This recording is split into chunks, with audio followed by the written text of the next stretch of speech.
আসসালামু আলাইকুম প্রিয় দর্শক, অন্যমন্ত্রী আলোচনায় আপনাদের সকলকে আমন্ত্রণ জানাচ্ছি।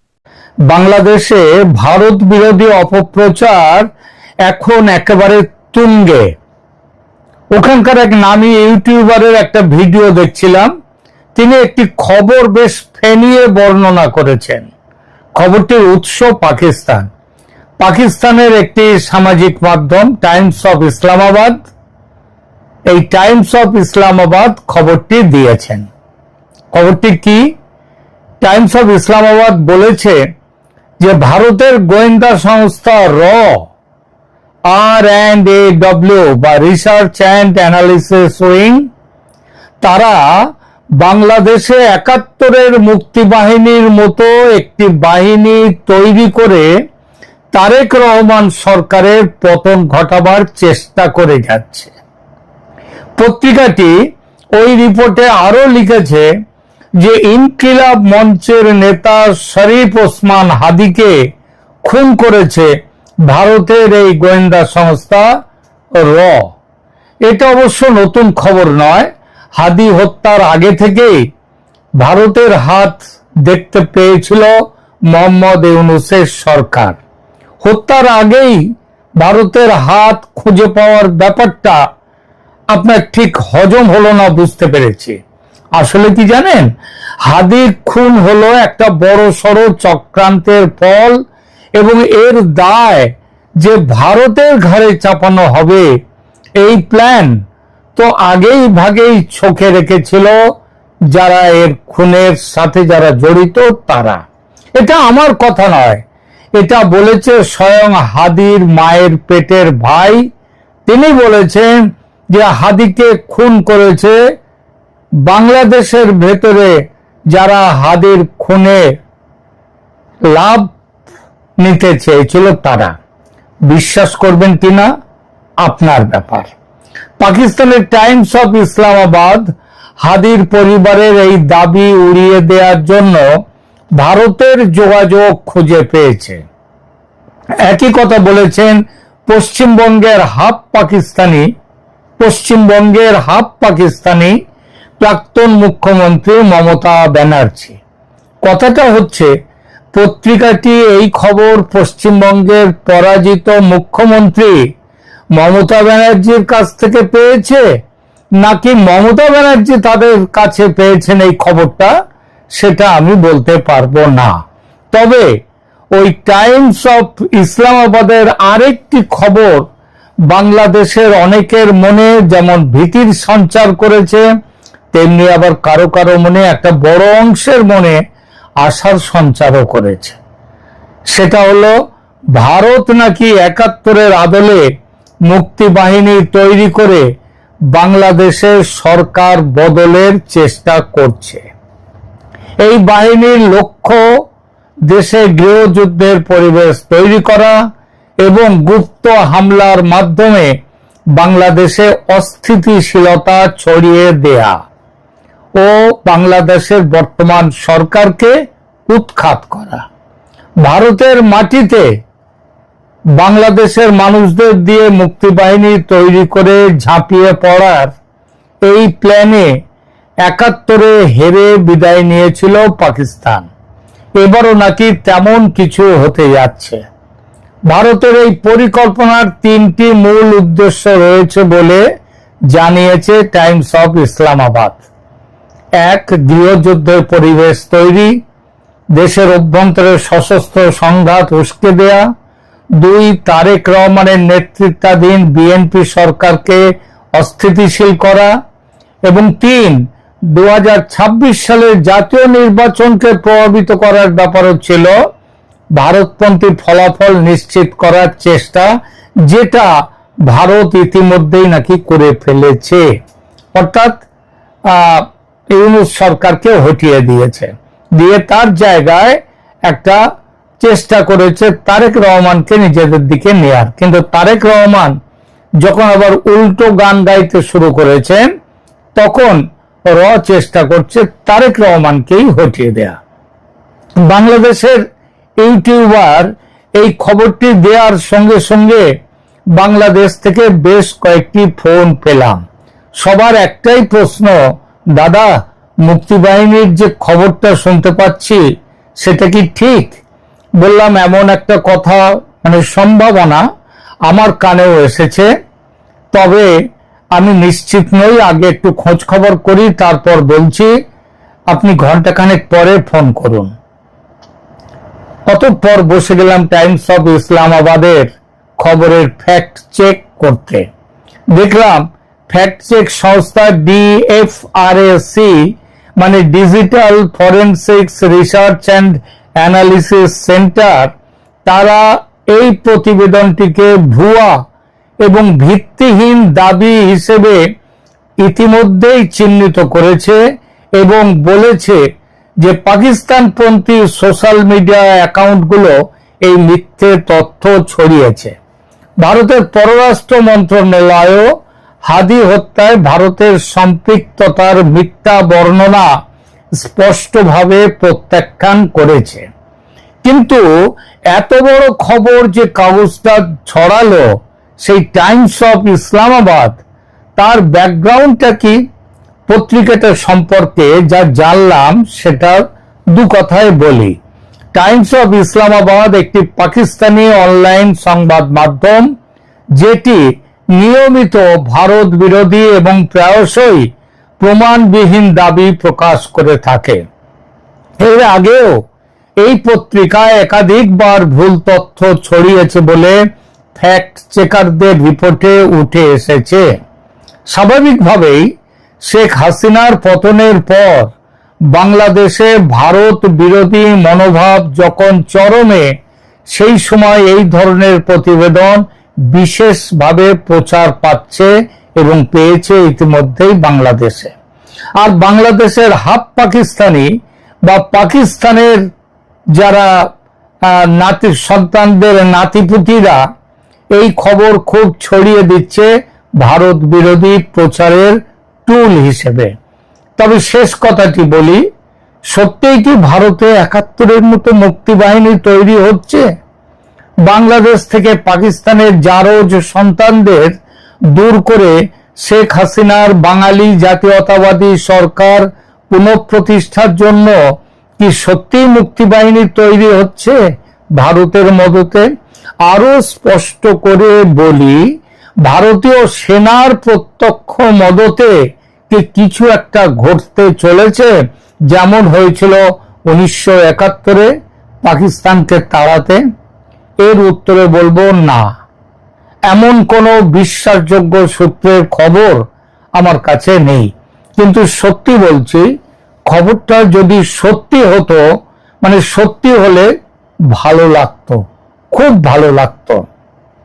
প্রিয় দর্শক, আপনি কি মনে করেন কমেন্ট করে জানান, আর সেই সঙ্গে প্লিজ সাবস্ক্রাইব করুন চ্যানেল ক্যালকাটা মনোজ দাসের শুভেচ্ছা নিন। ধুর, ধুর কথাটার মানেটা আপনারা হয়তো ধুর কথাটা অনেকেই এই বোধহয় প্রথম শুনেছেন জীবনে, এমনও হতে পারে। কারণ আপনি বাংলা অভিধানে যান, সেখানে ধুর, ধয় হস্য ডয় শূন্য র, ধুর, এই কথাটা সেখানে খোঁজ করুন, খুঁজে পাবেন না। দেখবেন ধুর বলে কোনো শব্দই নেই। কিন্তু ধুর এই শব্দটি একটা কিন্তু আমাদের আঞ্চলিক কথ্য ভাষায় এটা আছে। এটা লোকমুখের ভাষায় ধুর বলতে বোঝায় হাদাভোদা, সরল, গ্রাম্য গোছের মানুষ, গেঁয়ো মানুষ। খুলনা, বাগেরহাট ও তার পার্শ্ববর্তী এলাকায় এবং ভারতের বসিরহাট, টাকি ও আশপাশের অঞ্চলে কাউকে উপহাস করতে বা তার সরলতাকে ব্যঙ্গ করতে এই বিশেষণটি ব্যবহার করা হয়ে থাকে। মানে যেমন ধরুন, বলে এটা কোথাকার ধুর রে এই বেটা, এই ধরনের কথা একটু হীন অর্থে তাকে বলা হয়। কিন্তু ভারত বাংলাদেশ সীমান্তে এই ধুর শব্দের একটা বিশেষ অর্থ আছে। অর্থটা কি? বাংলাদেশ থেকে ভারতে চোরাপথে যে বাংলাদেশিরা আসে তাদেরকে বলা হয় ধুর। এই নাম এপার ওপার দুপারেই চালু। ধুর পারাপারের মানে পারাপার করার বিশাল ব্যবসা আছে 24 পরগনা, নদিয়া, মালদা, মুর্শিদাবাদ, 2 দিনাজপুরের বিস্তীর্ণ সীমান্ত জুড়ে স্বাধীনতার পর থেকে, মানে সেই 1947 সাল থেকে চলছে ধুর ব্যবসা। তখন অবশ্য ব্যবসা হিসেবে ছিল না সেই 1947 সালের প্রথম দিকে, এবং শুধু তাই না, তারপরেও বহুকাল যাবৎ বাংলাদেশ থেকে ভারতে মানুষ এসছেন, আবার ভারত থেকেও বাংলাদেশে মানুষ গেছেন। তো তখন তাদেরকে ধুর বলা হতো না। ধুর ব্যবসার ইতিহাস একটু ঘাটলে দেখা যায়, দেশ স্বাধীন হওয়ার পর পাকিস্তান আমলে বাংলাদেশ থেকে ভারতে, তখন তার বাংলাদেশ নয়, তখন পূর্ব পাকিস্তান, তো বলি পূর্ব পাকিস্তান থেকে ভারতে আসতো শুধু হিন্দুরা। মুসলমান যে একেবারে আসতো না তা নয়, কিছু মুসলমান দেশ ভাগের পর তাদের পবিত্র ভূমি পাকিস্তান এই বিবেচনায় ভারত ছেড়ে পূর্ব পাকিস্তানে চলে গিয়েছিল বটে, কিন্তু যখন দেখলো ভারত অনেক ভালো, ভারতে বাস করা অনেক সুবিধা আছে, তখন কিন্তু একটা অংশ ফিরে এসেছিল আবার। হিন্দুরা অবশ্য তা নয়, তারা পূর্ব পাকিস্তানে মুসলমান ভাইদের ভালোবাসা সহ্য করতে না পেরে ঘটি বাটি জমি জিরেত ফেলে উদ্বাস্তু হয়ে ভারতে চলে আসতো, এবং পূর্ব পাকিস্তান থেকে 71-এর আগে মূলত আসতো হিন্দুরা। এবং তাদের এই আশা, এই উদ্বাস্তু জীবন নিয়ে প্রচুর সিনেমা করেছেন, অনেক ছবি করেছেন ঋত্বিক ঘটক, তাছাড়াও আরো অনেকে। এরপর এলো 71 মুক্তিযুদ্ধ, হিন্দুরা যাকে বলে প্রায় ঝেঁটিয়ে চলে এলো, মুসলমানরা কিন্তু তত আসেনি, সেটা ইতিহাস খুঁজলে পেয়ে যাবেন। 71-এ দেশ ছেড়ে, মানে বাংলাদেশ ছেড়ে আসা মানুষদের 90% ছিল হিন্দু, মুসলমান বড়জোর 10%। কিন্তু 10% হলেও তখনও পর্যন্ত ওটাই ছিল মুসলমানদের পূর্ব পাকিস্তান থেকে ভারতে চলে আসার বড় সংখ্যা। পাকিস্তান তারপর বিদায় নিল, ভারত থেকে উদ্বাস্তু হয়ে চলে আসা হিন্দুদের একটা বড় অংশ কিন্তু রয়ে গেল ভারতেই, তারা দেশে ফিরল না। বঙ্গবন্ধু মুজিবুর রহমান দেশের সংবিধানে বাংলাদেশকে সেকুলার কান্ট্রি করলেন, হিন্দুরা বুকে বল পেল। সেই বল পেয়ে কিছু হিন্দু আবার ফিরেও গেলেন বাংলাদেশে, কিন্তু বঙ্গবন্ধু খুন হতেই আবার অবস্থা যে কে সেই, না যে কে সেই বলবো না, আরো খারাপ। বাংলাদেশের রাষ্ট্রধর্ম, বঙ্গবন্ধু খুন হলেন, বাংলাদেশের রাষ্ট্রধর্ম ইসলাম হলো, এবং হিন্দুদের উদ্বাস্তু স্রোত আবার ফিরে এলো। স্বাধীন বাংলাদেশে হিন্দুরা 20-22% ছিল শুরুর দিকে, তারপরে সেটা নামতে নামতে 8% এসে গেল, এখন তো শুনছি 8%-এরও নিচে। কিন্তু এবার শুরু হলো হিন্দুদের সংখ্যা কমে গেল আসার, কিন্তু মুসলমানদের ভারত আগমন বেড়ে গেল। তাদের সংখ্যা ক্রমশ হিন্দুদের চেয়েও বেশি হতে থাকলো। তারা বাংলাদেশের নাগরিক, আবার একই সঙ্গে ভারতেরও। এমনও আছেন, আমার পরিচিত নয় অবশ্য, শুনেছি যে কেউ কেউ আছেন এমন যাদের বাংলাদেশেও এক সেট ফ্যামিলি আছে, বিবি বাচ্চা আছে, আর এক সেট ফ্যামিলি ভারতে করেছেন, এখানেও বিবি বাচ্চা। তারা দুপারেই জনসংখ্যা বাড়িয়ে যাচ্ছেন, মাঝে মাঝে আসা যাওয়া করেন দুপারে। সে যাক, এইবার ধুর ব্যবসার হাল হকিকতে ফিরি। শুরু আগেই বলেছি স্বাধীনতার পর থেকে, তবে এই ব্যবসার স্বর্ণযুগ শুরু বাম আমলে।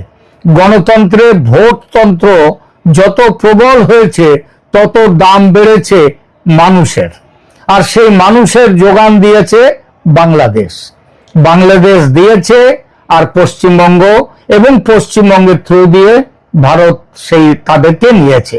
পশ্চিমবঙ্গের রাজনৈতিক নেতারা তাদের আপ্যায়ন করে ঘরে ঠাঁই দিয়েছে, সেই বৈষ্ণব পদাবলীর মতন, এসো এসো বধূ এসো, আধো আচরে বসো, নয়ন ভরিয়া তোমায় দেখি। তো নয়ন ভরে দেখেন, এপারে আসবার পর তাদের ওই আধার কার্ড তৈরি, আধার কার্ড অবশ্য সেদিন হয়েছে, তার আগে আধার কার্ডের আগে ভোটার কার্ড, ফ্যামিলি কার্ড, অনেক কিছুই তাদেরকে করে দিয়েছে। তবু সেটা তো সেগুলো করা হয়েছে তো আসার পর। আর আসো বললেই তো আসা যায় না, তার একটা সিস্টেম আছে, লাইন ঘাট আছে।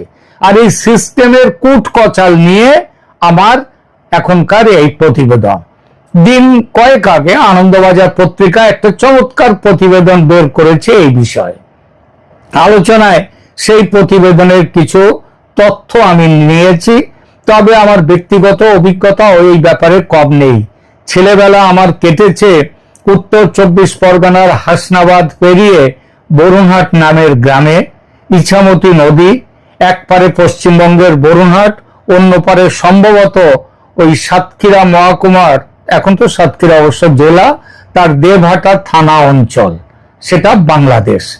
60-এর দশকে মালপত্র যাওয়া আসা করতে দেখেছি। লোক পারাপার হতো খুব কম। যারা বাংলাদেশ ছেড়ে একেবারে চলে আসছে হিন্দুরা, তারাই কেবল আসতো। বিএসএফ দেখতাম না। সীমান্ত পাহারা বলতে তখন দেখেছি শুধু পুলিশ। 1966-তে আমি বনগা কলেজে পড়তাম। পেট্রাপোল বর্ডারের গায়ে নরহরিপুর গ্রামে এক চাষি পরিবারে ছেলেপুলে পড়াতাম আর গৃহ শিক্ষক হিসেবে থাকতাম। সেখানে তার পাশেই হচ্ছে বনগার যেটা ডাঙ্গা বর্ডার, সেইটা।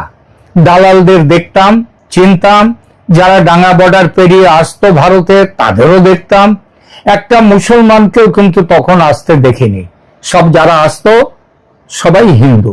দালাল চক্র তখনও ছিল, তবে থানা পুলিশকে জড়িয়ে এই যে যাওয়া আসা, না, সেটা কিন্তু দেখিনি, শুনিও নি। আর বিএসএফ মোতায়েনের তো প্রশ্নই ছিল না, কারণ বিএসএফ এর জন্মই তখন হয়নি। বিএসএফ এর জন্ম 1965 ডিসেম্বরে, আর সেটা সীমান্তে ছড়াতে, তাদের ছড়িয়ে পড়তে আরো বেশ কিছু বছর লেগেছিল। ফলে লোক পারাপারের উদ্যোগের পুরোটাই ছিল তখন দালাল নির্ভর। মধ্যখানে পুলিশ, বিএসএফ এরা ছিল না। এখন অবশ্য ছবি একদম আলাদা। ভারত বাংলাদেশ সীমান্তে অনুপ্রবেশের চক্রটি আস্তে আস্তে একটি বিশাল ও সংগঠিত ব্যবসা হয়ে উঠেছে। এই ব্যবসার লেনদেনের পরিমাণ কত জানেন? আনন্দবাজারের প্রতিবেদন থেকে জানতে পারছি, শুধুমাত্র একটি ঘাট, মানে সীমান্ত পারাপারের নির্দিষ্ট একটি পয়েন্ট, সেটা মানে ডাঙাও হতে পারে, আবার মাঝখানে নদী, খাল, এগুলোও হতে পারে। তো সেইখান থেকে একটি ঘাট থেকেই গড়ে মানে পশ্চিমবঙ্গের সমস্ত জায়গায় যত ঘাট আছে তাদের অ্যাভারেজ করে এই পরিমাণটা এসেছে। কত? মাসে প্রায় 6 লক্ষ টাকা আয় হয়, এবং পুরো রাজ্যে এই লেনদেনের পরিমাণ বছরে প্রায় 900 কোটি টাকা। এই টাকাটা কিন্তু টোটাল লেনদেন নয়, কেবলমাত্র ভারতের দালালরা যে প্রাপ্যটা পায় সেই প্রাপ্য অংশের পরিমাণ হচ্ছে বছরে 900 কোটি টাকা। দেখুন, বাংলাদেশের বাণিজ্য মূলত আমদানি নির্ভর, কিন্তু এই একটি ব্যবসা, এই ধূর ব্যবসা, এই ব্যবসা বাংলাদেশ বিপুল শুধু রপ্তানি করে, আর এর আমদানি করে কে? ভারত। আমদানি মানে এই আমদানি বাংলাদেশ তো করে না, ভারতকে রপ্তানি করে। ভারত সেই রপ্তানি মানে ওই মানুষ নিয়ে নেয়, ধূর নেয়। চালান শুধুই আসে বাংলাদেশ থেকে, সামান্য কিছু ভারত থেকেও যায় না এমন নয়। তারা আসলে অবশ্য বাংলাদেশের মানুষ, আগে এসেছে ভারতে, মাঝে মধ্যে দেশ দেখতে কাজে কর্মে ফিরে যায়, আবার ফিরে আসে কয়েকদিন পরে। তো এই বাংলাদেশি ধূরদের ভারতে আসার খরচ হিসেবে বাংলাদেশের দালালরা সেপারে শুনেছি নেয় 15,000 টাকা মাথা পিছু। এই 15,000 টাকার মধ্যে বড় একটা অংশ পায় বাংলাদেশের বর্ডার গার্ডস, বাংলাদেশ বিজিবি, আর বাকি টাকা সেখানকার দালালরা, সেখানকার ঘাটপাটিরা তারা রেখে দেয়। আর ভারতের দালাল তিনি কত পান? এই খবরটা দিয়েছে আনন্দবাজার, বলছে এরা পায় মাথা পিছু পারাপার ফি, ভারতের দালাল পায় 3,000 টাকা করে। তার মধ্যে ভারতের দালাল নিজের জন্য রাখে 1,000, আর বাকি 2,000 টাকা দেয় ঘাট পার্টিকে। ঘাট পার্টি কাদেরকে বলা হয়? মানে যারা অপারেশনাল লেভেল দেখে, মানে পারাপারের একেবারে নিচু স্তরে, মানে মাঠ পর্যায়ে যারা থাকে। তো 3,000 টাকা থেকে ঘাট পার্টি 1,000 টাকা রাখে নিজের জন্য, বাকি 1,000-এর 500 করে দেয় লাইনম্যানকে, দেয় 500। লাইনম্যান কাকে বলে? বিএসএফ এর চলাচলের দিকে নজর রেখে যারা সিগন্যাল দেয় বাংলাদেশের ঘাট পার্টিকে, সেই সিগন্যালটা দিলে তাদেরকে বলে লাইনম্যান। আর বাকি 500 টাকা পায় কারা?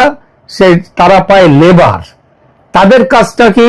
তাদের কাজ সীমান্ত পেরিয়ে আসা ওই বাংলাদেশি ধুরদের শহরে পৌঁছে দেয়। দয়া করে বাংলাদেশের মানুষ ধুর কথাটাকে আপনাদের ক্ষেত্রে ব্যঙ্গার্থে বলছি, এটা ভাববেন না।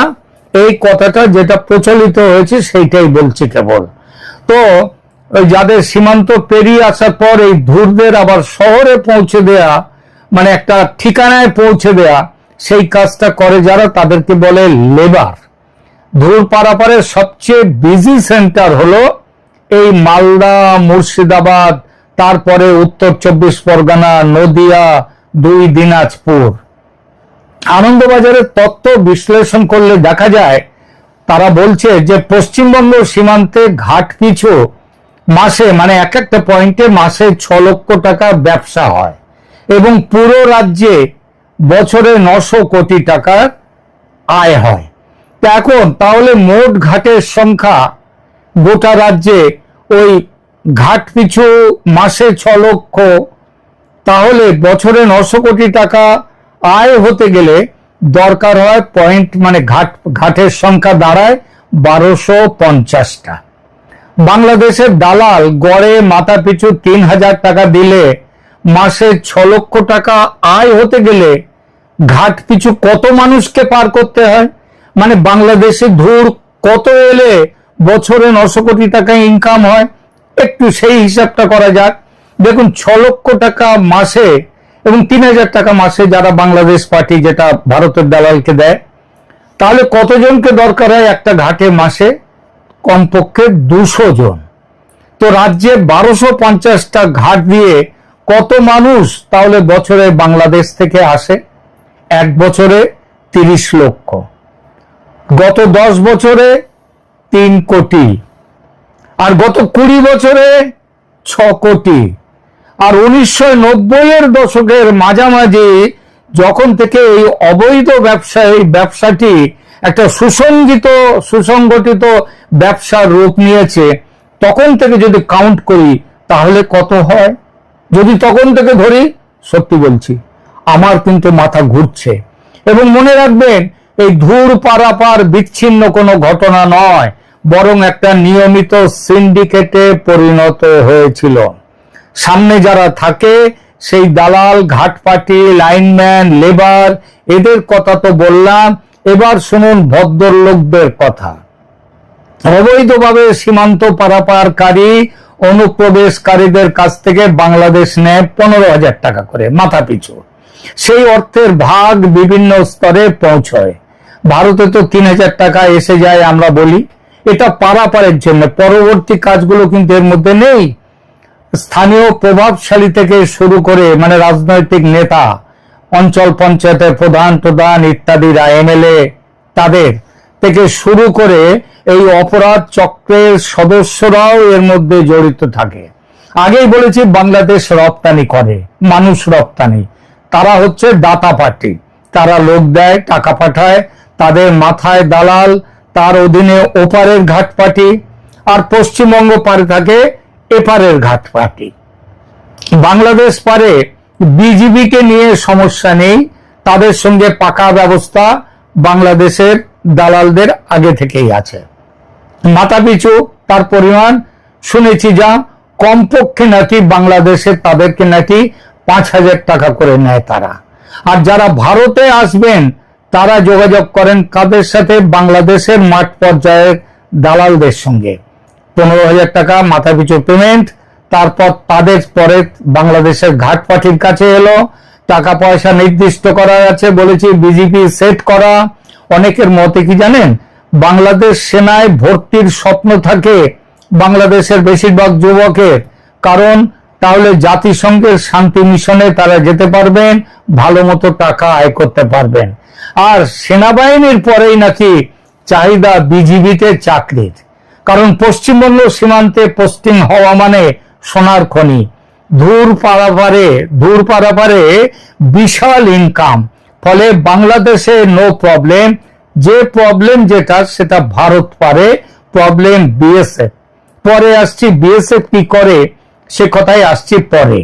ইন্ডিয়ার সাইডে এখন খুব কড়াকড়ি, তাহলে ধূর পারাপার চলছে কি করে? চলছে বিএসএফ এর নজরদারি কোথায়, কখন, কতটা হালকা তার উপর। আপনারা জানেন বহু জায়গায় সীমান্তে কোনো কাঁটাতার নেই, বেড়া নেই, মানুষ ইচ্ছা মতো ওপার থেকে এপারে চলে আসতে পারে। আর বাংলাদেশ এবং বিজিবি এই যে এরা এত বিরোধিতা করছে, তার বড় কারণ বিজেপির একটা ইনকাম তো চলে যাবে বা বন্ধ হয়ে যাবে, এবং বাংলাদেশেরও একটা বড় আয়ের পথ বন্ধ হয়ে যাবে। কারণ যারা ওখান থেকে এপারে আসছে তাদের অনেকেরই জ্ঞাতি পরিবার তারা ওপারে থাকে। আগেই বলেছি ওপারে এক সেট পরিবার, এপারেও অনেকের এক সেট পরিবার, তো তাদের তো আবার গ্রামের দিকে দেশের দিকে টাকা পাঠায়, সুতরাং একটা বড় টাকা রেমিটেন্স কিন্তু সেখানে হয়। ফলে বিএসএফ এর নজরদারি যেখানে হালকা থাকে তার উপর নজর থাকে দুদিকের ঘাটপাটির। তারা খেয়াল রাখে, এপার ওপারের ঘাটপাটি খেয়াল রাখে কখন বিএসএফ এর নজরদারি কোন জায়গাতে হালকা থাকে, কোন ঘাটে কখন নজরদারি কম, তার খবর এপারের থেকে ওপারের মানে বাংলাদেশের ঘাটপাটি তারা কিন্তু বেশি রাখে। সেই বুঝে চলে ধূর পারাপার, চলে নয়, ঠিক কথা বলতে গেলে চলতো। কারণ এখন এই মুহূর্তে ধূর পারাপার অতীত হয়ে গেছে, পাস্ট টেন্স। তো এপার ওপারের মধ্যে এই পারাপারের সমন্বয়টা হতো কিভাবে? যেহেতু বাংলাদেশের লোকেরাই সীমান্তে নজরদারির ব্যাপারে বেশি খবর রাখতেন, কারণ ব্যবসা তো ইনিশিয়েট হচ্ছে তাদের ওখান থেকে, ফলে তারা ঠিক করতেন কবে কখন কোন ঘাট দিয়ে লোক ঢোকানো হবে। সেই মতো সীমান্ত থেকে ঢিল ছোড়া দূরত্বে কিংবা নদীর এপারে নিরাপদ জায়গায় ধূরদের জড়ো করা হতো। সীমান্তের এপারে অর্থাৎ ভারতের পারে এলাকায় ধান বা পাট খেতে ঝোপ ঝাড়ে ঘাপটি মেরে বসে থাকতেন এপারের লাইনম্যানেরা, ভারতের লাইনম্যান, যাদের কাজ লাইন ক্লিয়ার আছে কিনা সেটা দেখে। অর্থাৎ বিএসএফ এর টহলদারি দল কোন এলাকা থেকে কোন এলাকায় যাচ্ছে, কোন জায়গায় কখন দাঁড়াচ্ছে, কতক্ষণের জন্য নজরদারি রাখছে, সেই খবর এরা নিয়ে ফোন করে সীমান্তের ওপারে পৌঁছে দিত। যেই এপারের সংকেত পেল, ওপারের ঘাটপাটি নিমেষে সীমান্ত পার করিয়ে দিত ধূরদের। পারাপার যে শুধু রাতে হতো তা নয়, সারা দিনে যখন সুযোগ মিলত তখনই হতো। দুপারেই ঘাটপাটি থাকে, মানে যারা নিজের হাতে লোক পারাপার করায়। পারাপার মানে শুধু ওপার থেকে আসা। আগেই বলেছি ভারতের পার থেকে যাওয়ার সংখ্যা খুবই কম, যারা যেত তারা পাকাপাকি যেত না, মাঝে মধ্যে কাজে কর্মে দেশে যেত আবার ফিরে আসার জন্য। বাংলাদেশ থেকে ভারতে যারা ঢুকবে তারা ওপারের ঘাটপাটিকে টাকা দিত, মাথা পিছু বাংলাদেশি টাকায় 15,000, এটাই শুনেছি। ঘাটপাটি এপারের সঙ্গে যোগাযোগ করত, ওদের সবার ফোনে ভারতের সিম কার্ড আছে, আবার এদিকেও অনেকের কাছে বাংলাদেশি সিম কার্ড রয়েছে, তাই প্রয়োজনে বাংলাদেশি নেটওয়ার্কেও কথা বলা যায়। কথাবার্তা টাকার লেনদেন সব ফোনেই হতো। অনেক সময় টাকা আবার বাংলাদেশের বিকাশ নামের যে অ্যাপ আছে সেই অ্যাপেও টাকা ট্রান্সফার করা যেত। পারাপার হয়ে গেলে ঘাটপাটি ধূরেদের নিরাপদ সীমান্তে পার করিয়ে নিয়ে আসার পরে তাদের দায়িত্ব বর্তাতো এপারের দালালদের ওপর। জিরো পয়েন্ট বা নোম্যান্স ল্যান্ড থেকে ধূরদের নিকটবর্তী বাস স্ট্যান্ড বা রেল স্টেশনে নিয়ে যাওয়া, সেখান থেকে বাসে বা ট্রেনে চড়িয়ে দেওয়া, শিয়ালদা হাওড়া বা বিধাননগর রোড স্টেশন বা অন্য কোনো শহরে তাদেরকে পৌঁছে দেওয়ার সঙ্গে একজন লেবার যেত। এই লেবার হচ্ছে পথ প্রদর্শক, তিনি এই সব হচ্ছে এপারের দালালের এবং তার যে ঘাটপাটি তাদের দায়িত্ব। অনুপ্রবেশের পেছনে বাংলাদেশের সীমান্তরক্ষী বাহিনী বিজিবির বড় ভূমিকা ছিল বলে সব এপারের দালালরা জানাচ্ছে। বিএসএফ এর কোনো ভূমিকা কোনোদিন ছিল না। সীমান্ত এলাকায় একসময় সক্রিয় ছিলেন এমন বহু দালাল জানাচ্ছেন বছর 10 আগে থেকে চোরাচালান বা অনুপ্রবেশে বিএসএফ এর যোগসাজশ কমতে শুরু করেছিল, মানে তার আগে ছিল। বিজিবির মতো বিএসএফও আগে একই রকম টাকা খেত, কিন্তু বছর 10 আগে থেকে অবস্থা বদলাতে শুরু করে। গত 5 বছরে বিএসএফ এর সঙ্গে এপারের দালালদের কোনো চুক্তি হয়নি বলে আনন্দবাজার রিপোর্ট করেছে। বিএসএফ কে ফাঁকি দিয়ে আনতে পারলে ব্যবসা হবে, আর ধরা পড়ে গেলে কিছু করার থাকতো না, টাকা মার যেত, এমনকি ওপারকে টাকা ফেরত দিতে হতো। ব্যবসা শুধু দালালদের বন্ধ হয়নি, সীমান্ত এলাকায় অনেক পঞ্চায়েত প্রধান, পুর প্রধান, এমএলএ তাদেরও ব্যবসা বন্ধ হয়েছে। কারণ সীমান্ত পেরিয়ে ভারতে ঢুকলেই তো কাজ শেষ হয়ে যেত না। এদেশে পাকাপাকি ভাবে থাকার জন্য নানা নথি, Aadhaar card, voter card, PAN card জোগাড় করতে হতো, আর সেই সব কাজ করে দিত পঞ্চায়েত এবং পুর প্রধানরা, কাউন্সিলররা। এরা টাকার বিনিময়ে বানিয়ে দিতেন জন্মের ভুয়ো শংসাপত্র, বাসিন্দার শংসাপত্র মানে ডোমিসাইল সার্টিফিকেট ইত্যাদি। তো এই হলো ধুর পারাপারের বৃত্তান্ত। ভারত সরকার জানে না এদেশে কত ধুর যাবত এসেছে। কেউ বলেছেন সংসদে 1.5 কোটি, কেউ বলেছেন 2 কোটি, কেউ বা বলেছেন 2.5-3 কোটি। হিসেব কিন্তু বলছে বছরে 900 কোটি টাকা আয় হলে মাথা পিছু 3000-এর হিসাব করে দেখুন।